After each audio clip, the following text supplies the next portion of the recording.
성경 봉독하는 시간 갖도록 하겠습니다. 요한계시록 3장 7절에서 8절까지입니다.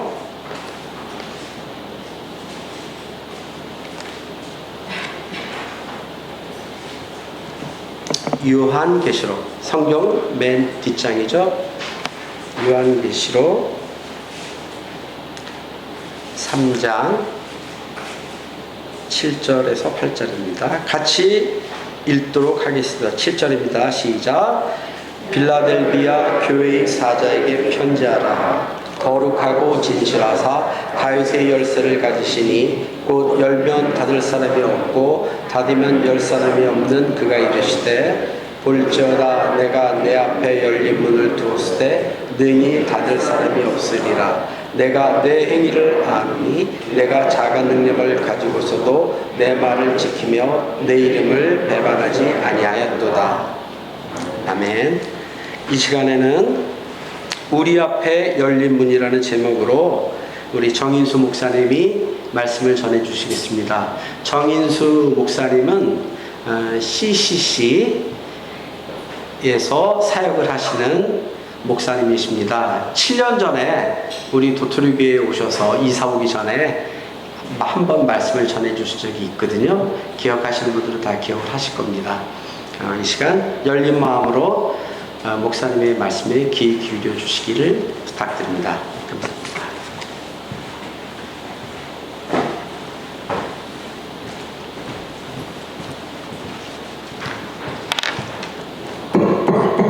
할렐루야. 네. 무더운 여름이지만 이렇게 주 안에서 아름다운 주일날 뵙게 돼서 주님 앞에 감사합니다. 지구촌 곳곳이 이상기후로 몸살을 앓고 있습니다.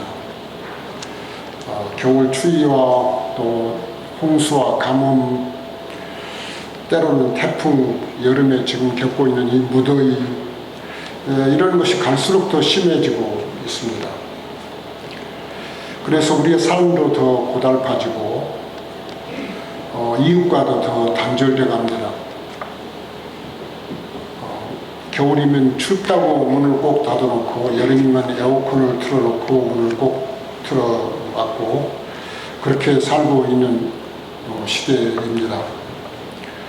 제가 처음 미국 출장을 갔을 때 지금도 기억이 새로운데 한 분이 저를 어떤 건물로 안내를 했는데 보니까 굉장히 넓은 주차장에 차들이 많이 있고 건물이 있는데 창문 하나도 없이 전부 콘크리트 벽으로 된 건물이에요. 그래서 도대체 어떤 건물인가 하고 들어가 봤더니 한국에도 요즘 많이 생긴 대형 쇼핑몰이었습니다. 그래서 왜 이렇게 건물을 만들어 놨나, 아마 햇빛 들어오지 않고 단열도 하고 상품을 파는 데는 그게 좋을 것 같아서 그렇게 했겠지만 아무리 그렇게 벽으로 만들어진 건물이라 할지라도 그 건물을 출입하는 문이 없으면 못 들어가죠. 그래서 창문 하나 없는 그 건물에 보니까 출입문은 있더라고요.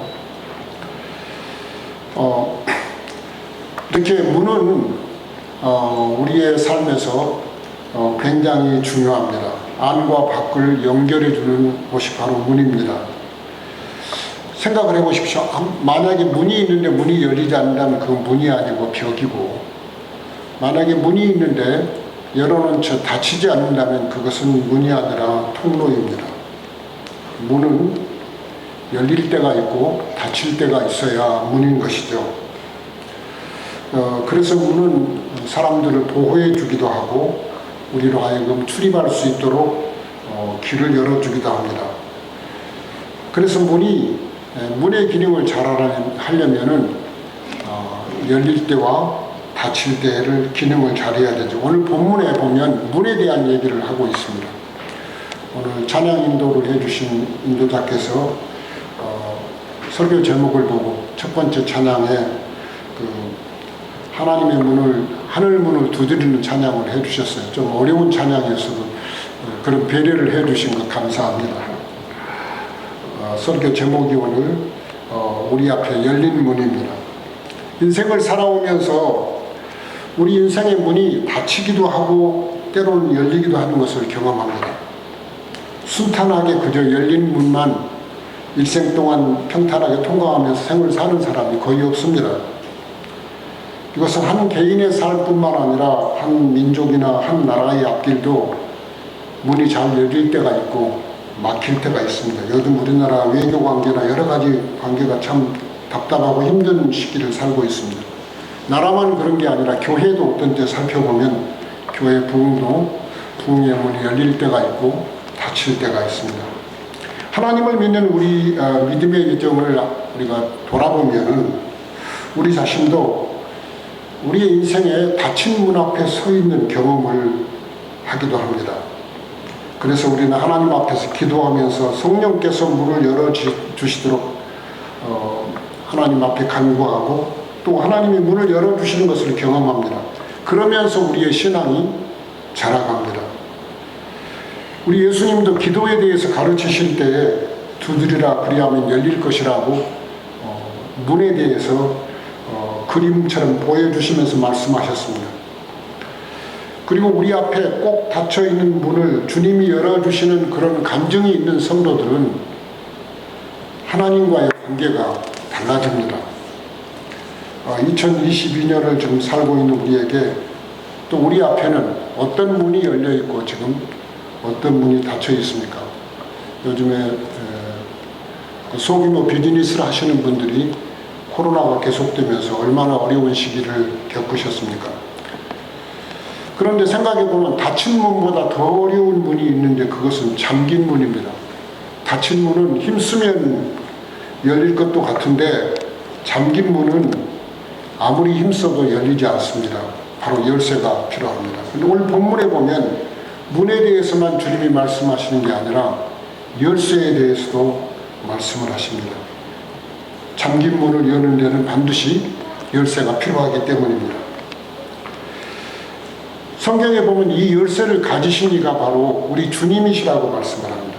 다윗의 열쇠를 가지신 분이라고 표현을 했습니다. 또 성경은 계속해서 이 부분을 설명하기를 그분이 문을 닫으면 아무도 열 사람이 없고 그분이 문을 열면 아무도 닫을 자가 없다고 말씀합니다. 그래서 이 열쇠라는 것이 어떤 권한을 말하고 통제권을 말해주기도 하고 여기서는 절대 주권을 상징합니다. 옛날에 우리 전통적인 우리 문화에서는 시어머니가 집안 살림을 다 관장하라고 광열쇠, 고방 열쇠를 꽉 쥐고 있다가 며느리가 맏며느리가 들어와도 그 집에서 인정받기 전까지는 열쇠를 넘기는 법이 없죠. 그러다가 시어머니가 며느리에게 열쇠를 넘기는 때에 드디어 그 집의 안주인 역할을 시작하는 거 아니겠습니까? 그래서 열쇠라는 것이 굉장히 상징적인 의미가 있습니다. 문을 열기도 닫기도 통제하시는 분이 우리 주님이시는데 우리 주님의 절대 주권에 대해서 오늘 본문은 이렇게 설명하고 있는 것입니다. 사람들이 새로운 문명을 이루고 가고 과학의 발달로 많은 것을 할 수 있는 것 같지만 사람의 힘으로는 할 수도 없고 원한다고 되어지지도 않는 일들이 너무 많습니다. 왜냐하면 우리는 여전히 하나님의 절대 주권하에 있기 때문입니다. 금년에 아직 태풍다운 태풍은 오지 않았지만 태풍이 얼마나 올지 금년 여름이 앞으로도 얼마나 더 더울지 그걸 우리가 결정할 수가 없고 대한민국 정부가 기상대가 그걸 통제할 수가 없습니다. 우리가 사는 집안의 공간 안에 에어컨을 틀어서 조금 시원하게 할 수는 있지만은 이 여름이라는 계절은 온 세상에 있는 에어컨을 다 틀어도 막을 수가 없습니다. 오늘이 계절로 입추날인데 우리 앞에 오는 이 가을과 겨울을 막기 위해서 지구상에 있는 온 난방기를 다 틀어놓아도 가을이라는 계절과 겨울이라는 계절을 우리가 막을 수가 없습니다. 왜냐하면 절대 주권자이신 하나님께서 다스리고 계시기 때문입니다. 그런 주님이 말씀하시기를 오늘 본문에 아주 중요한 말씀이 너희 앞에 열린 문을 두었다 라고 주님이 말씀하십니다. 역사를 주관하시고 절대 주권을 가지신 그분이 말씀하시기를 우리 앞에 열린 문을 두었다. 막힌 문이 아니라 열린 문을 주신 주님을 찬양합니다. 오늘 본문이 빌라델피아 교회에게 하시는 말씀인데 빌라델피아 교회뿐만 아니라 도토리 교회 성도님 모두에게도 열린 문을 주신 주님을 찬양합니다. 네. 그리스도인의 삶을 살아가면서 하나님이 우리 앞에 열어주신 그 문을 통해서 주님이 우리에게 예비하신 삶을 믿음으로 누리는 것이 바로 저는 그리스도인의 삶이라고 믿습니다. 이것은 모험이고 또한 축복입니다. 이것이 그리스도인의 삶의 특징이고 비결입니다. 우리가 예수님을 믿고서 예수님이 우리 앞에 열어주시는 문을 체험하지 못한다면 신앙생활하면서 우리는 중요한 것을 놓치고 있는 것입니다. 그래서 그리스도인이란 이렇게 주님이 열어주시는 문을 경험하며 이 땅의 삶을 살다가 마침내는 그 주님이 열어주시는 천국 문으로 들어가서 그분하고 영혼을 보내는 것이 그리스도인의 삶입니다. 이 땅에서 삶보다는 천국에서의 삶이 더 중요하죠. 이곳은 잠시고 천국은 영원하지 않아요. 그런데도 이 땅의 삶이 중요한 이유가 하나 있습니다. 영원한 천국에서의 삶이 이 땅에서 우리의 삶에 의해서 결정이 되기 때문입니다. 저도 올해로 사역자로서 이제 만 41년을 지났고 선교사로 지금 북한 선교하는 일까지 하고 24년을 해오면서 삶에 돌아보면 이사를 참 많이 했습니다. 또 장기 단기로 해외 선교지 출장을 참 많이 다녔습니다. 방문한 나라 수를 지도상에 표시해 보니까 45개국이었습니다. 어떤 선교지는 정말 어렵고 굉장히 열악한 여건 속에서 특별한 사명을 띠고 단기라로 갈 때가 있습니다. 영적 싸움터로 심각한 문제가 있어서 방문해야 할 때가 있습니다. 그런 선교지를 가려고 하면은 집을 나설 때 기도가 좀 새삼스러워집니다. 오늘 예배에 아내가 참석해서 그런데 아내 듣지 않는 데서 제가 이런 기도를 하고 떠날 때가 여러 번 있었습니다. 주님, 어쩌면 이것이 제가 제 발로 집을 나가는 마지막 걸음일 수도 있습니다. 그런 생각이 들 때가 있습니다. 오늘 이번 선교지 방문에 갔다가 안전하게 돌아와서 제 발로 집에 들어오지 못할 수도 있다. 그러면 집 대문을 다시 한번 보게 되고 그런 기도를 가족이 듣지 않게 하고 집을 떠난 기억들이 여러 차례 있는데 지금까지 살아서 있어서 오늘 여러분 앞에서 설교를 하고 있지 않습니까? 하나님 은혜입니다. 이사를 참 많이 했습니다. 국내에서 국외에서. 이사는 언제나 쉽지 않습니다. 더구나 국제 이사를 할 때는 더 복잡합니다. 그래서 나이도 들고 제가 선교지에서 돌아와서 한국에 정착을 하면서 지금 살고 있는 집으로 이사를 할 때 아내하고 둘이 이런 기도를 했습니다. 주님, 다음 이사는 천국으로 이사입니다. 그래서 이번 이사가 천국으로 이사하는 예행 연습이 되게 해 주십시오. 그런 기도를 한 적이 있습니다. 이 땅의 삶의 여정이 그렇습니다. 천국에 이르기 전 이 땅에서 우리는 주님이 열어주시는 수많은 문을 걸으면서도 경험하며 살아갑니다. 제가 경험했던 많은 문들이 있는데 그 중에 대표적인 문이 첫 번째 문은 구원의 문이었습니다. 제가 예수를 믿은 지 올해로 53년이 되었습니다. 믿음의 길에 들어서면서 주님이 첫 번째로 열어주신 문이 감격적인 구원의 문이었습니다. 대학에 들어와서야 대생에 처음으로 복음을 들었습니다. 복음을 듣는다고 구원의 문이 즉각 열리는 것은 아니었습니다. 상당 시간이 걸렸습니다. 이 구원의 문은 우리 주님께서 인격적이시고 신사적이셔서 주님이 일방적으로 문을 열고 들어오시지 않고 문을 두드리실 때 제가 마음의 빗장의 문을 열고 그분을 맞이할 때까지 주님이 기다리셨습니다. 계시록 3장 20절 말씀에 우리에게 보여주시는 것처럼 볼지어다 내가 문 밖에서 두드리노니 누구든지 내 음성을 듣고 문을 열면 내가 그에게로 들어가 그와 더불어 먹고 나는 그와 더불어 그는 나와 더불어 먹으리라. 그렇게 말씀하신 것처럼 저에게도 그런 시간이 있었습니다. 그래서 주님을 영접한 날이 제 생애의 영적 생일이 되었고 안 믿는 집안에서 6남매의 장남으로 태어나서 저희 가족이 다 주님을 만나게 되는 데는 4년이 걸렸습니다. 이렇게 주님이 구원의 문을 열어주신 것은 특별한 감격이었습니다. 마치 구원을 받은 게 제가 믿음으로 구원받은 것 같은 느낌이 들었습니다. 사실 그 말이 일부는 맞습니다. 이 구원의 문은 그 열쇠가 바로 믿음인데 나중에 알고 보니까 그 믿음을 우리 주님이 선물로 주신 것이었습니다. 그래서 하나님의 자녀되는 것도 주님과 동행하는 삶이 시작되는 것도 하나님의 특별한 선물임을 알게 되었습니다. 그런 이후에 중요한 문들이 더 많이 열렸습니다. 또 하나 기억되는 특별한 문은 전도의 문이었습니다. 예수를 믿고 나서 구원의 감격을 누리면서도 복음을 전하는 일은 그리 쉽지 않았습니다. 여전히 두려운 일이었습니다. 훈련을 받고 또 주께서 복음 전하라고 하는 열정과 담대한 마음을 주셨음에도 언제나 쉬운 일은 아니었습니다. 제 생애에 잊을 수 없는 해가 1973년 제가 첫 사범대학을 졸업하고 첫 발령을 받아서 벽지학교에 갔었는데 그해 하나님께서 저의 임지에서 하나님이 특별하게 전도의 문을 열어주시는 것을 지금도 기억을 합니다. 그 학교는 특별한 학교였습니다. 싸움터 같은 학교였습니다. 아골골짜기 이런 곳이구나 생각이 들었습니다. 모르고 갔는데 부임해서 들어보니까 6개월 전에 교장 선생님이 다른 선생님과 싸우다가 선생님한테 맞아가지고 학교에서 돌아가시는 그런 학교였습니다. 그 학교였지만 공립학교에서 하나님이 저에게 미션스쿨이 아닌데도 성경을 학생들에게 반가우면 가르칠 수 있도록 길을 열어주셨고 1년 동안 근무하면서 전교생이 219명에게 복음을 다 전할 수 있는 기회를 주셨어요. 그래서 1년 후에 학교를 떠날 때는 그 면내에 중학교가 있는 면내에 교회가 3군데 있는데 교회 3군데를 돌아다가 다 방문해 보니까 우리 중학교 학생 147명이 등록해 있었어요. 하나님이 그렇게 전도의 문을 열어주시는 것을 경험할 수가 있었어요.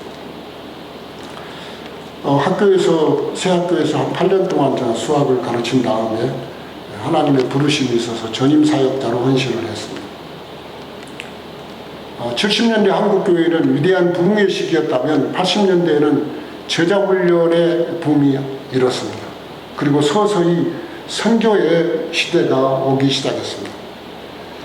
그때 하나님이 전임 사역자로 헌신한 다음에 3년 동안 필리핀에 가서 오전에는 신학 공부를 하고 오후에는 캠퍼스에 나가 전도를 하고 주말에는 교회 개척을 하는 정말 고된 훈련을 시키셨습니다.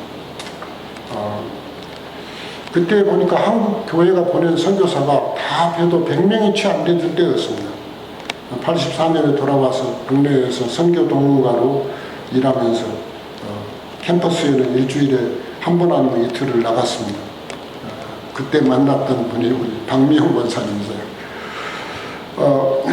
그런데 하나님이 특별한 사명을 주셨는데 그것은 90년에 대학생들로 하여금 단기 선교의 문을 열고 한국교회 평신도 선교 시대를 열기 위해서 마닐라에 3,000명의 대학생을 보내는 그런 꿈을 주셨습니다.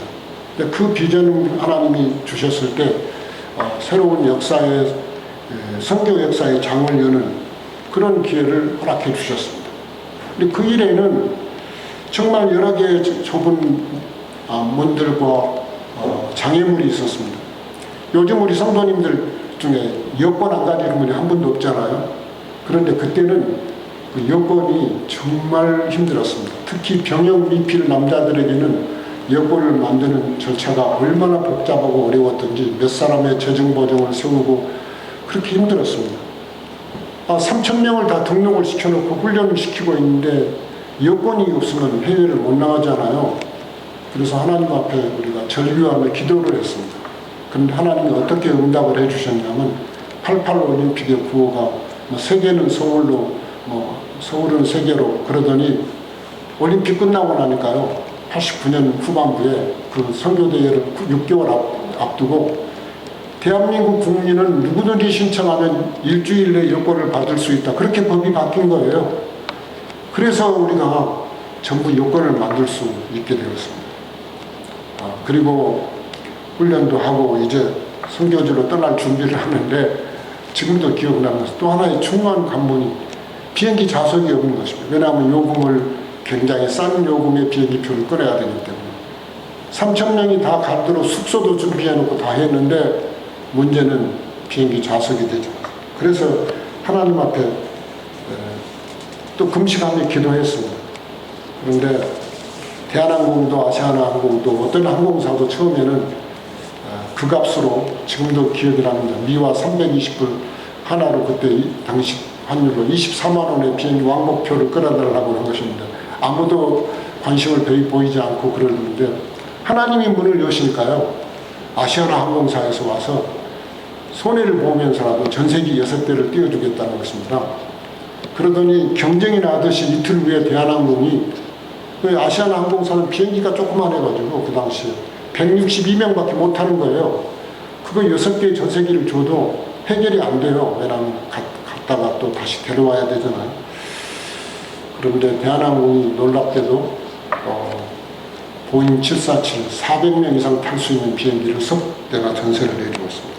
그때도 제가 하나님이 이렇게 문을 열어주시는 것을 그런 감정이 쌓이면서 제가 믿는 하나님이 특별해졌고 저와 하나님과의 관계는 더욱더 깊어졌습니다. 그래서 선교 현장에 가니까 그냥 하나님이 그런 경험하라고 보낸 것은 아니잖아요. 하나님께서 여권의 문도 열어주시고 항공권의 문도 열어주신 하나님이 해외여행 즐기라고 열어주셨겠습니까? 지금도 그때의 기록을 제가 살펴봤는데 개인전도 24,300명, 전도 집회를 통해서 13만 2천명, 결신자 5만 3천명, 그리고 양육하는 6단계 모임을 다 끝낸 사람만 해도 4,576명. 하나님이 그런 열매를 주셨어요. 그 평신도 선교 시대에 문을 열어주셨어요. 그래서 저는 선교지에서의 여러 경험 후에 이제 그 후로 싱가포르에서 10년, 미국 본부에서 5년, 그리고 2013년 후반에 제가 한국으로 귀국을 했습니다. 귀국한 후에 제 생애 이제 후반부에 마지막 사역을 어떤 일을 할까. 그런데 하나님이 제 마음속에 제일 확실하게 주신 간증이 내가 너의 성회에 닫혔던 문을 열었지 않느냐. 그래서 하나님 제가 마지막 부분은 어디에 헌신하면 좋겠습니까? 그랬을 때 하나님이 주신 과업이 북한 선교였습니다. 그래서 2014년부터 북한 선교에 전임으로 헌신을 하기 시작했습니다. 사실 당장의 열매도 보기가 어렵고 아시다시피 북한 선교는 쉬운 일은 아닙니다. 그러나 저는 믿기는 한 나라의 운명도 주님의 주권하에 있고 나라를 세우시기도 하시고 멸하시기도 하시는 분이 우리 주님이시고 지도자를 세우시기도 하시고 버리시기도 하시는 분이 우리 주님이십니다. 저는 예언자는 아니지만 중국이 금년 10월에 전당대회를 해서 시진핑 주석을 3차 연임한 다음에 영구 집권을 한다고 하지만 중국에서 지난 40년 동안에 놀라운 교회의 부흥을 주셨는데 지금 시진핑 하는 짓으로 보면은 하나님이 그를 그대로 두시지는 않을 것 같습니다. 얼마나 두실지는 모르겠지만 벨사살 왕에게 주님이 말씀하시면서 메네메네 대가 우바르신 너는 저울에 달아보니 모자란다. 너의 시한이 찼다. 그러시는 것처럼 그렇게 하나님 앞에서 그가 교회를 핍박하고 정말 대적하는 짓을 하면 하나님이 그를 그대로 두실 일은 없다고 생각합니다. 권좌에서 그대로 두지는 않으실 것입니다. 북한도 마찬가지입니다. 중국도 러시아도 미국도 일본도 한반도 주변에 있는 강대국의 운명도 하나님의 주권 아래 있다고 믿습니다. 북한의 앞날도 김정은의 운명도 하나님의 주권 아래 있습니다. 사실 이 예배가 오늘 못 오신 분을 위해서는 줌으로 나가서 제가 북한에서 일어나는 일을 다 말씀드릴 수는 없지만 한 가지 분명한 것은 오늘도 우리 주님은 북한 땅에서 살아서 역사하고 계십니다. 그 증거들은 지금도 여전하고 지난 2년 반 동안에 코로나로 인해서 굳게 닫힌 국경 봉쇄로 많은 사역들이 중단됐지만 그럼에도 불구하고 들려오는 소식과 연관되어 있는 분들로부터 보내주는 소식을 보면 하나님이 그 땅에서 일하고 계신다는 것을 우리는 경험합니다.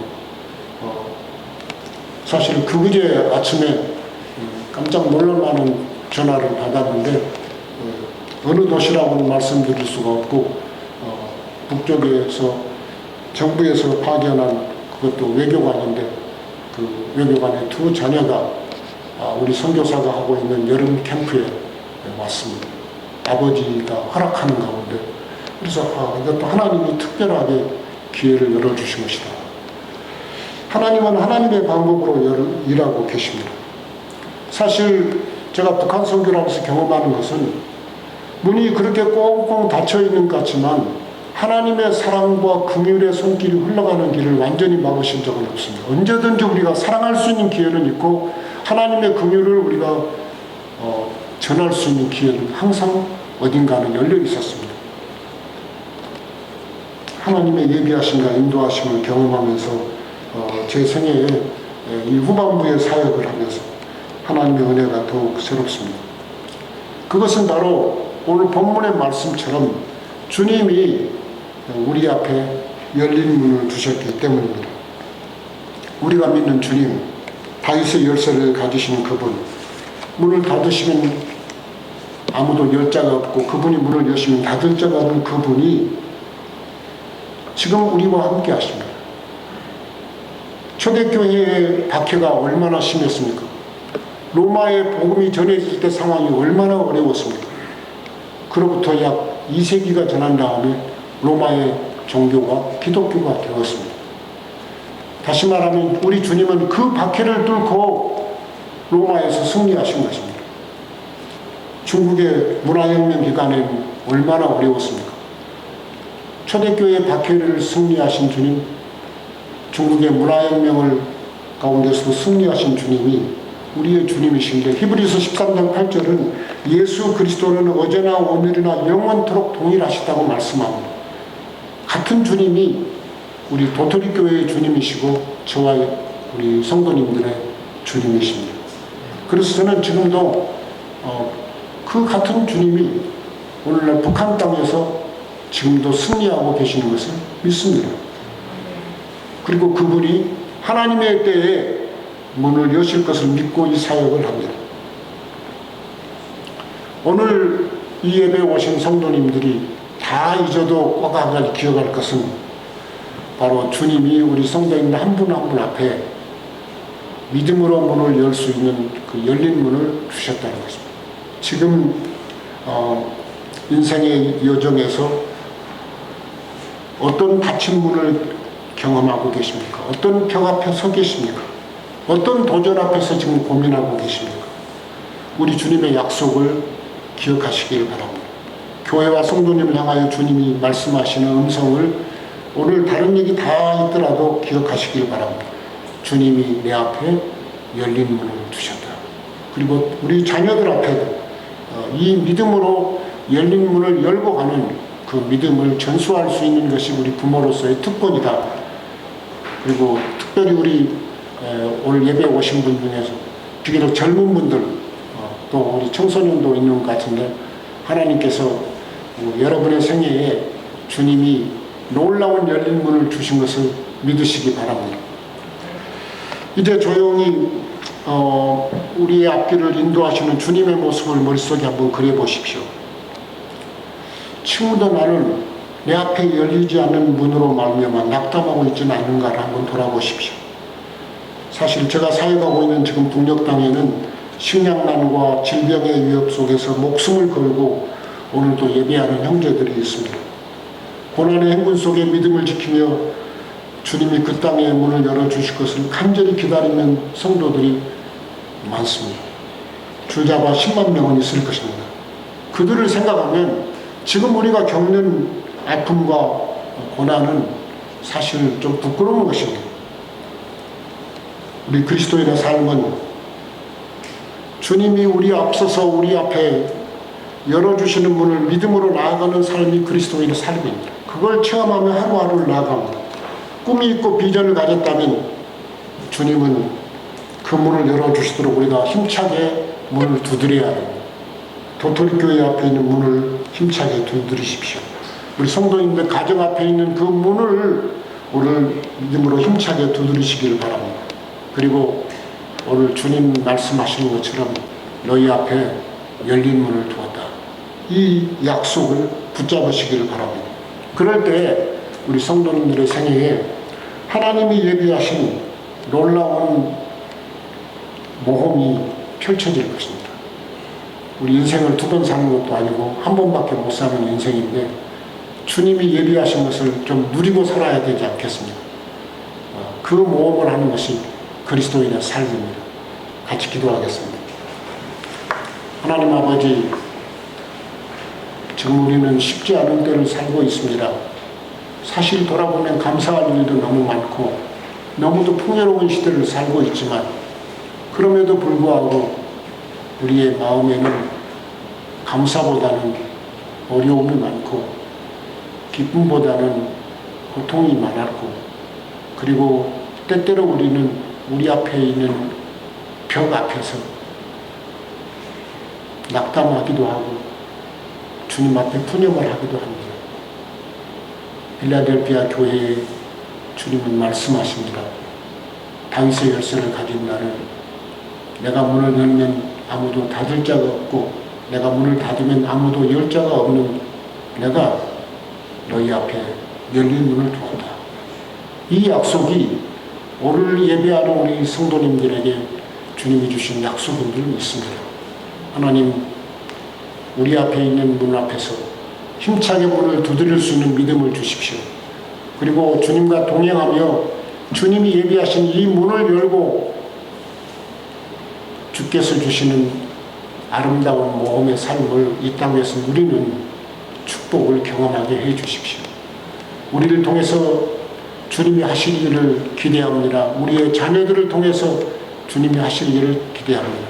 우리 도토리 공동체를 통해서 주께서 하실 일을 기대합니다. 우리 주 예수 그리스도의 이름으로 기도합니다. 아멘.